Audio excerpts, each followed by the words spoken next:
Okay, Vikings fans, here we go. Another round, another year, another draft, another cheer. Well, with that being said, I hope everyone's doing well, everyone's healthy, everyone's feeling good about themselves, where they are in their lives and stuff like that. But when I saw the draft, I, like many other fans, I can't say that I was disappointed.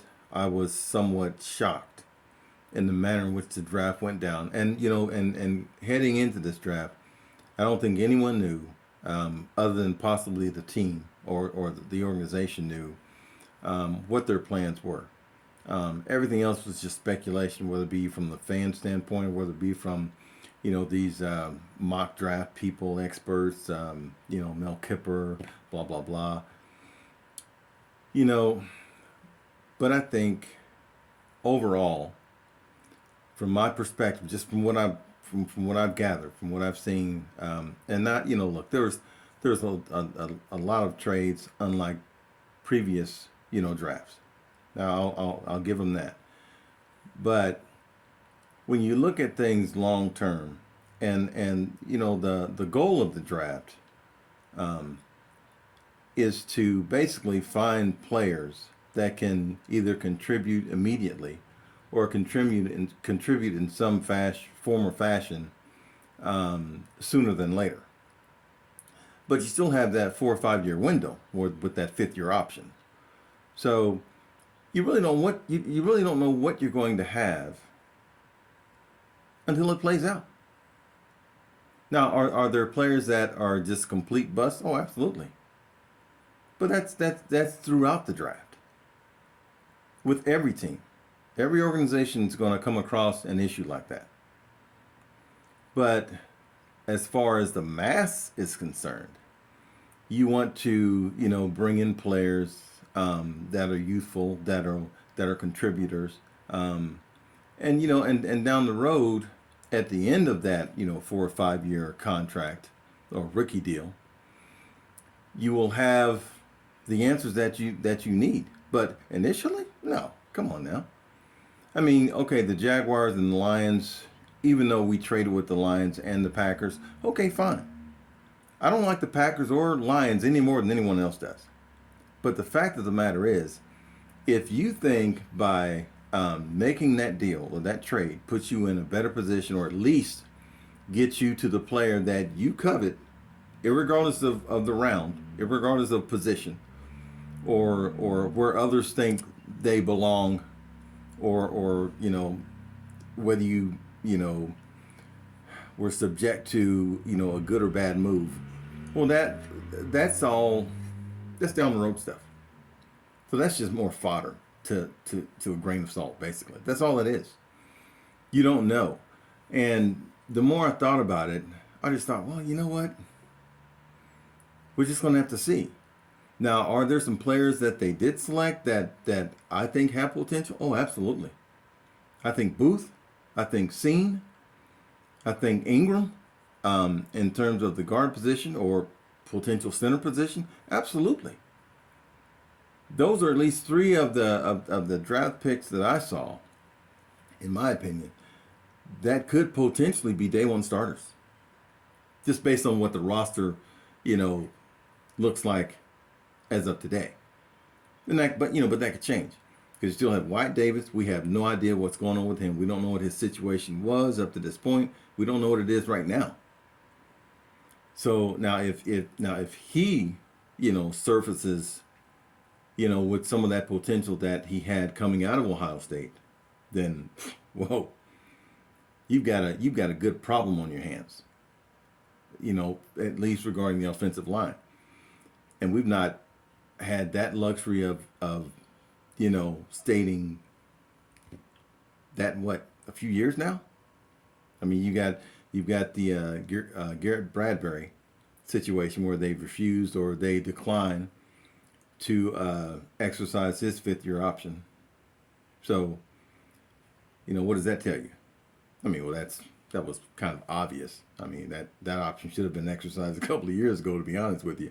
But I mean, we just don't know. But for all the fans out there, and I'm with you. I was kind of uneasy, at minimum. But now that I've kind of had a chance to kind of reflect on it and kind of figure out what they were actually trying to do as opposed to what most mock experts and other analysts had anticipated they do. Well, that's kind of where you kind of draw the difference of opinions, expert, commentary and stuff like that. Even from a fan perspective, we all do that, because we all want what's best for the team that we support. So that's fine.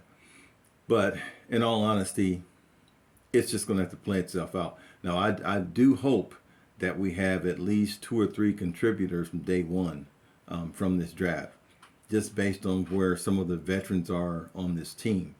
Um, Even though this roster is loaded, well, it's loaded with veterans. We don't know what some of these rookies that are currently on the roster are capable of, because one, they either didn't get the shot. Two, they were in Zim's doghouse. Um, it, it, we don't know. We just don't know. We know what we have in terms of some of the weaponry we have. Um, Jefferson, Thielen, Diggs. I'm sorry, Diggs, not Diggs. Diggs is long gone. But those along the offensive line with Dalvin. You've got Irv coming back. So you've got a pretty good nucleus of players and talent currently on the roster. But can we make, or can not we, can they, that being Coach O'Connell and his staff, can they bring that to fruition? Can they, somehow unite this team to a point to where they can actually put that talent on the field and apply it? That's the big question. I mean, just because they're loaded from a talent perspective means absolutely jack if you can't apply it on the field. Everyone knows that. So that being said, I think we'll just have to reserve, um, our specific opinions or thoughts on the draft as it is today, for another time, down the road. But I do think we will have some day one contributors to this team via this draft. I believe that. I went back just like everyone else had, the chance to kind of look at some game tape on some of these players, what their tendencies are, good or bad. And the overall consensus from what I could see, there's about 3 or 4 of these players in this draft that should be day one contributors, whether it be in a relief role, backup role, starting role. Um, it should be impactful, to say the least. But we'll see. I'm still excited about this team, and I think the draft, from what I can generally assess, has definitely improved my opinion of where this team goes forward. I don't know what your opinion is, but that's mine. And I think that once we, kind of let this roster take shape, kind of allow the coaching to implement their systems, and whatever game plan per game they decide to implement and enact is really on them. But I like where this team is. I like where it's headed, and I think the draft did not deter that opinion, or I think the talent that already exists on the team. I think it just increased somewhat. Now, to what degree, I don't know. We'll never know. But anyway, I just thought it was a very good overall process draft wise for the Vikings, whether they traded with the Lions or the Packers. And look, I hate Green Bay. I've never liked them. My father was a Green Bay fan, and I somehow became a Vikings fan when I saw them playing Green Bay. and I was probably, I don't know, 15 or 16 maybe. Um, but there was just something about that, purple and gold that just stuck with me. And I've never wavered, and I never will. I tell all my friends and even my siblings every year, the Vikings, yep, we're taking it all. We're going to win it all. That's why I no longer do any of the like the brackets or anything like that. NCAA, NFL, I'll not do that stuff anymore. Even my fantasy team, they're all Vikings. What's that tell you? I've got to be the dumbest guy in the world, but I love my team. So, no outsiders, please. Thank you. It's always going to be Vikings as far as I'm concerned. Ride and die, Vikings. It is what it is. So, and I know there's a lot of other fans out there that are as, as committed to this team as I am. And we're going to go through the daily criticism, and people are always going, man, you've got to be really sick to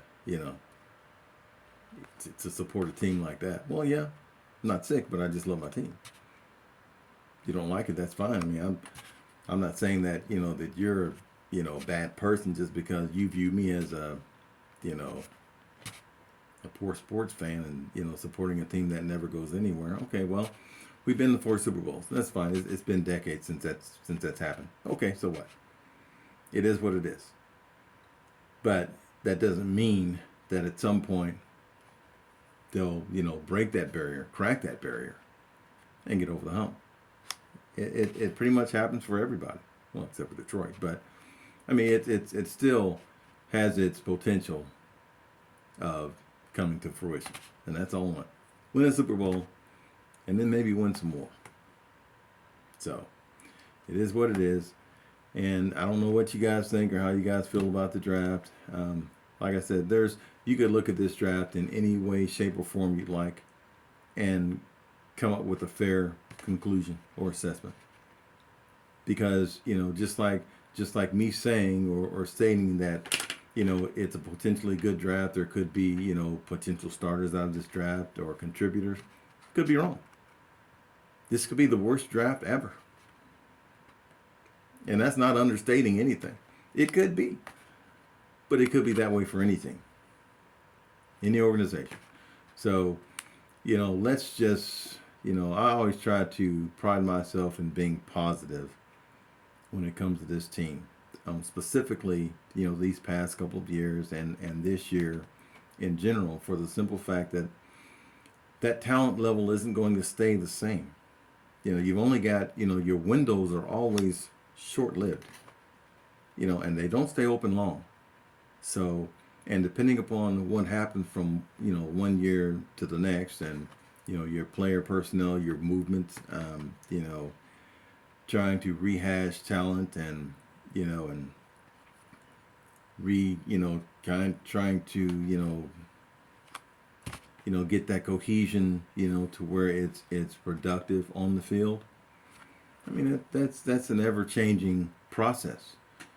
So with that, you just have to be more more in tune to what changes occur and how you adapt to those changes from coaching staff, from your player personnel up to your up all the way up to the top.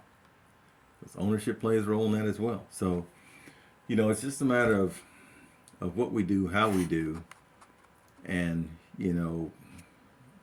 what the process entails moving forward.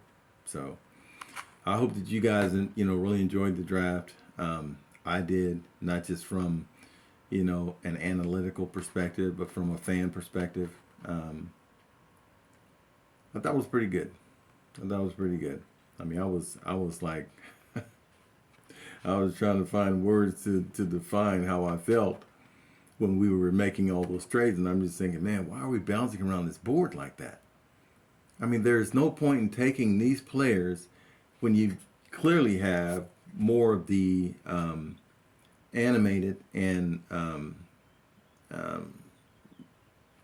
more talented group of players or class still available for you to take. Now, does that mean anything? Well, I mean, not really if you're, coaching staff, or if you're one of the player personnel, recruiting, or if you're just one of those guys that has to go out and just watch this talent on the field and blah blah blah, and then give you a report as you return or whatever. I don't know, but I just thought, the Jameson, I can't pronounce his name for the life of me, but the receiver that they made the trade with Detroit, and Detroit got that player. Now, granted, he's coming off of ACL, I believe, and hasn't quite recovered from what I understand from what the reports were. But I'm not sure if I would have done that trade. I'm not sure if I would have just stood pat and just taken that receiver, that player. But then again, I guess the more troubling thing for me was, and maybe for everyone else, was you dropped all the way to 32. That's 20 picks. You dropped back. So, I mean, and I get it, you draft Lewis Seen with your 32nd pick or your first round pick. So you couldn't have basically gotten him in the second round and just stood pat and taken, a more reputable player based on the mocks and just based on where they rank him or these players. So I'm not saying that, just because a player is ranked a certain, at a certain level above, others, doesn't necessarily mean that that player is better than a specific player ranked at a lower position or at a lower ranking. I don't know. I mean, with the fact that they got Seen, as even though he was, I think it was the fourth DB off the. I'm not sure if he was. I'm pretty sure he was the fourth one taken. So that, to me, I mean, as far from the way I understand the evaluation process, that doesn't put him in the first round. If he's the fourth player in his position to come off the board, I was not sure. But stranger things have happened. But I didn't have a problem doing, the trade with the Lions specifically, or the Packers. I just had a problem with the manner in which it resulted. Because I just thought that you drop all the way back to 32 and you get the second pick in the second round, but you don't get anything, say, reward-wise, in next year's draft, 2023. Nothing. It's a first-round pick. It isn't a second-round pick. It's a first-round pick. So I guess if I question anything, it's going to be the degree at which, or the lengths that they went to ensure they got proper, reward or payment for that trade. And I'm not sure they got that. Now, the player they got, it looks to me like he's legit. Now, he looks legit to me. So why he wasn't projected higher is, you can make that argument for any player, as far as I'm concerned.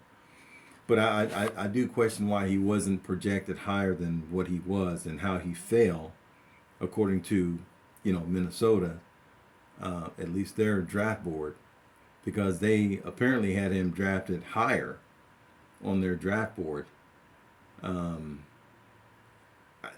And I guess they decided they had to make that trade. I almost guarantee you if they would have stood pat. Now, I don't know what their pick would have been in the second round. I think, it still would have been like, 46 or something like that. I think Seen would have been there at 46. Just saying. I could be wrong. But, so there's always things you can question and kind of, raise questions on and stuff like that. So during that, the draft process, the positioning, the trades, which player, is more suited here or there, ranking wise, who knows? But anyway, let me know what you guys think, because I'm sure everyone has their questions and those types of things, and we'll see. Hit the like button, but we'll see.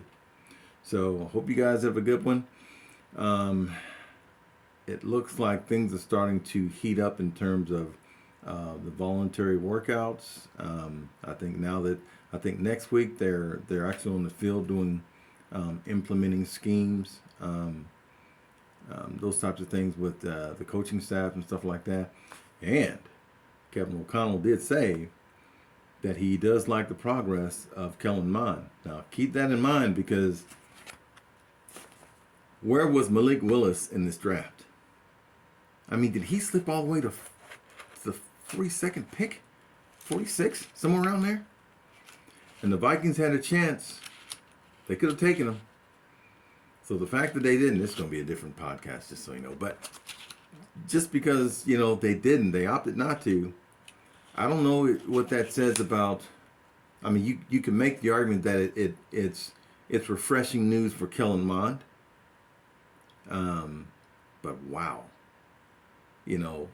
What does that say about Malik Willis? I think he's a really good quarterback. I think he has the potential to be a really good quarterback in this league.